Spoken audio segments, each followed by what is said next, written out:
どうも皆さん、カイトです。今回はクリアしているか単独で紹介してないインディーズ作品を4本ほど紹介します。あと1本デモプレイもしたので合わせて5本ですね。単一タイミング紹介を残した私の責任というポンコツもあり、ここで行くしかないと思い紹介。前回の単独紹介していないインディーゲーム10選同様にラフな感じで撮ってるんで、第2弾と思ってもらえたらなと。では、早速やっていきましょう。まず1本目なんですけど、こちらの東宝アイスフェアリー勇者記。2023年2月25日に Steam で早期リリースされた作品で、ゲームパルス様に提供してもらいました。東宝大好物なんでテンション上がったんですけど、日本語翻訳はまさかのナッシング。弾幕のローグライト系だったんで、ノリでいけるやろって思ったらびっくりするぐらいの高難易度で発狂しましたね。マジでむずい。けど結構面白かったです。東宝のチルノが主人公で、岩窟王の解放と姫を救うみたいなのかな。全部英語だったんで、ニュアンスはそんな気がする。雑魚捨てがなくて、東宝のキャラが敵のボスラッシュの仕様で、ハウスごとに拠点の列車でパッシブバフをかけて挑んでいく形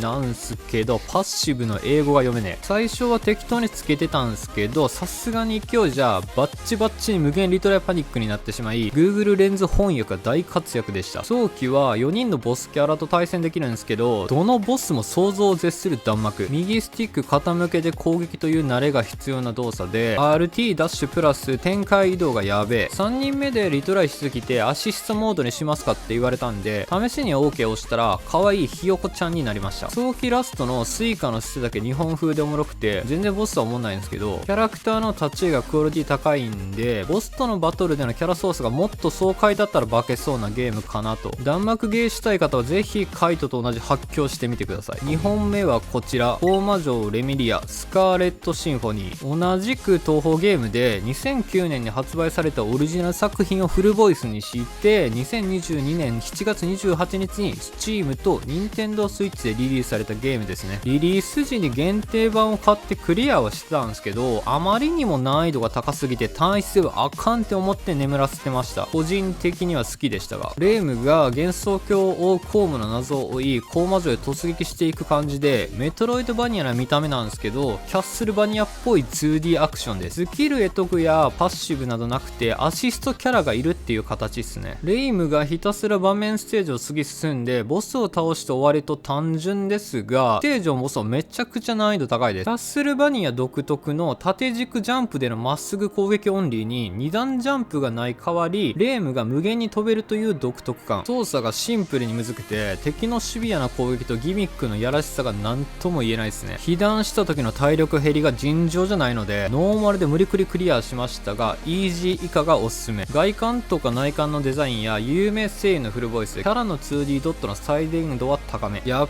ぱりいざよい咲夜がめっちゃ好き。ボスは理不尽なぐらい弾幕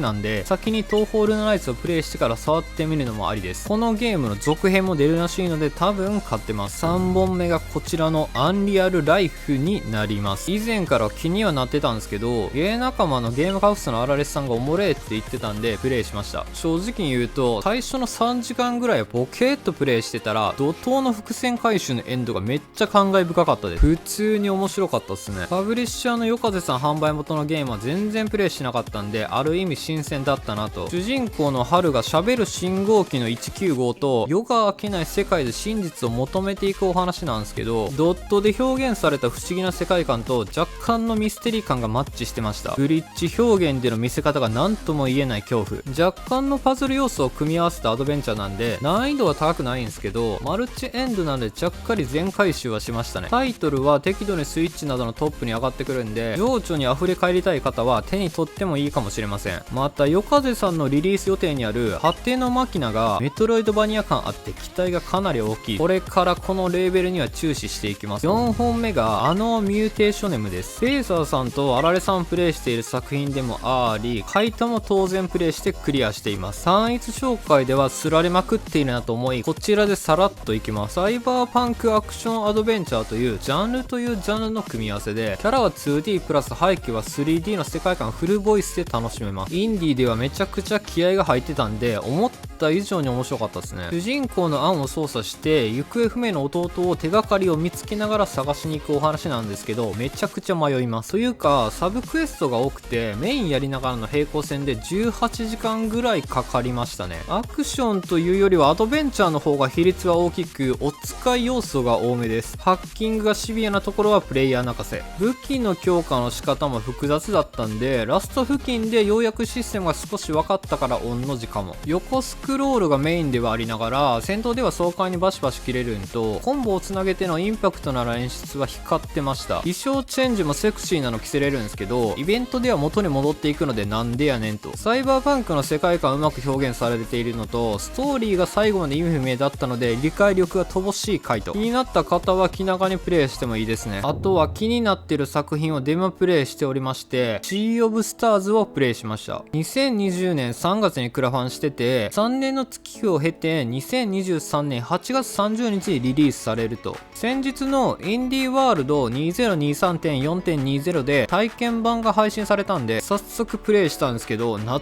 かしさも含めて面白かったですね。往年のグラフィックに骨太の単性 RPG がやべえ、黒鳥感満載ですが、2023年版に進化した古き良きゲームって感じでしたね。戦闘システムが特殊で、敵の頭上に表示された弱点をうまくつくと大ダメージが与えれるのと、攻撃瞬間にボタンを押すと追加ダメ、逆に攻撃を食らう瞬間にボタンを押すと火ダメ軽減とマリオ RPG 感もあります。ちなみにレベルアップバフも選択式なので、こちらもインスパイアされていますね。謎解きは難しくないんですけど、戦闘が難しいんでメニュー画面にチートアイテムがあったのは気になりました。若干マップの視認性が怪しかったんですけど、どうでもいいか。ファーストボスまでいけるんですけど、続きが非常に気になる終わり方でした。クリア作品を4本、気になる作品を1本紹介しました。東方アイスフェアリー勇者記とコーマ城レミリアスカーレットシンフォニーは東方系として難易度は非常に高いです。キャラクターと世界観は最高なんで、興味ある方はゲットしてみてください。アンリアルライフは見た目で敬遠している方は多いと思うんですけど、 2D ドット表現の素晴らしさ、すさんだ心を浄化してもらえるテーマ性は響くんで、2人と使ってしまうのもおすすめ。ミューテーショネムではストーリーが複雑なのは覚悟してください。この4月ラストから5月6月と面白いゲームは立て込んでるんですけど、引き続きプレイしていきますね。ちなみに今はネオンエコーをプレイしてますが、マジで面白い中毒性。良ければ皆さんもお休みの時は羽を伸ばしてゲームを楽しんでください。きっとゲームという果てしない沼にどっぷり浸かること間違いないですよ。このチャンネルではインディーズ作品を中心におすすめのゲームを一通りクリアして紹介しております。少しでも参考になった方がいればチャンネル登録や高評価をしていただけると幸いです。ではでは、